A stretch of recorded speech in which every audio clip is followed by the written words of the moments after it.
Assalamualaikum warahmatullahi wabarakatuh.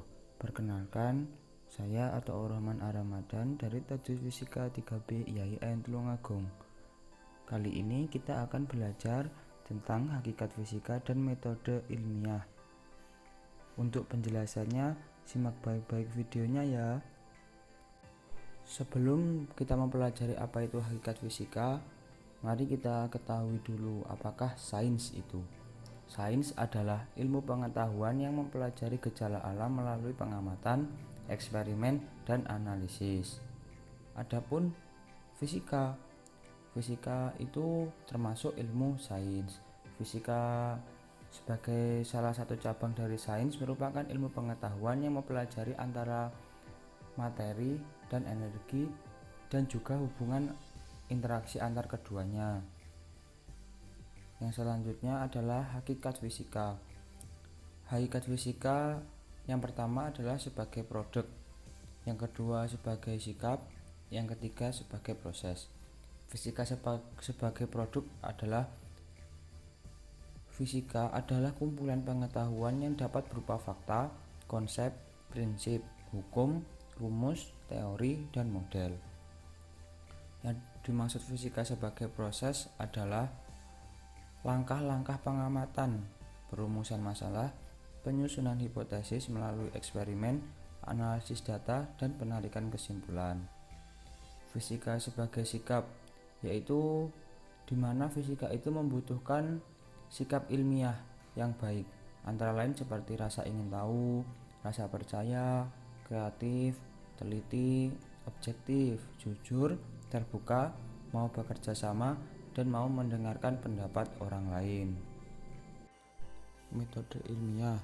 Metode ilmiah adalah prosedur dalam mendapatkan pengetahuan yang disebut ilmu. Jadi ilmu adalah pengetahuan yang didapatkan lewat metode ilmiah. Adapun syarat-syarat yang harus dipenuhi suatu pengetahuan. Yang pertama adalah objektif, artinya pengetahuan sesuai dengan objeknya atau didukung fakta empiris. Yang kedua adalah metodik, artinya pengetahuan itu diperoleh dengan menggunakan cara-cara tertentu yang teratur dan terkontrol. Yang ketiga, sistematik, yaitu pengetahuan itu disusun dalam suatu sistem yang satu sama lain saling berkaitan dan saling menjelaskan, sehingga seluruhnya merupakan satu kesatuan yang utuh.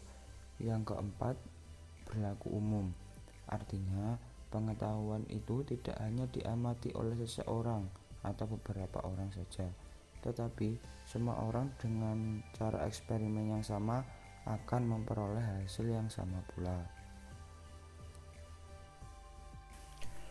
Operasionalisasi metode ilmiah. Yang pertama adalah melakukan pengamatan atau observasi. Langkah awal yang harus dilakukan dalam sebuah penelitian adalah melakukan pengamatan atau observasi untuk menemukan masalah melalui pengamatan kuantitatif atau kualitatif. Yang kedua adalah merumuskan masalah. Masalah merupakan pertanyaan apa, siapa, kapan, gimana, mengapa, atau bagaimana tentang objek yang diteliti. Yang jelas batas-batasnya serta dapat diidentifikasikan faktor-faktor yang terkait di dalamnya. Yang ketiga adalah data atau informasi.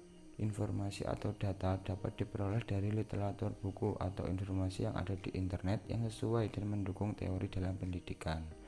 Yang keempat adalah membuat hipotesis. Hipotesis merupakan jawaban sementara atau dugaan sementara tentang masalah yang diselidiki. Yang kelima adalah melakukan percobaan atau eksperimen. Percobaan atau eksperimen dilakukan untuk menguji kebenaran hipotesis. Yang keenam adalah menganalisis data. Analisis data merupakan pekerjaan yang cukup rumit. Data dapat disajikan dalam tabel, matriks, atau grafik. Data diperoleh dapat dianalisis secara statistik dan non-statistik. Tampilannya dapat berupa grafik, batang, pi, histogram, gambar maupun skema. Yang ketujuh adalah menarik kesimpulan. Kesimpulan merupakan penilaian apakah dalam sebuah hipotesis yang diajukan dapat diterima atau ditolak. Apabila dalam proses pengujian terdapat fakta yang cukup mendukung hipotesis, maka hipotesis itu diterima. Juga sebaliknya, Jika dalam proses pengujian tidak terdapat cukup fakta, maka hipotesis ditolak. Mungkin cukup sekian yang dapat saya sampaikan, semoga bermanfaat. Wassalamualaikum warahmatullahi wabarakatuh.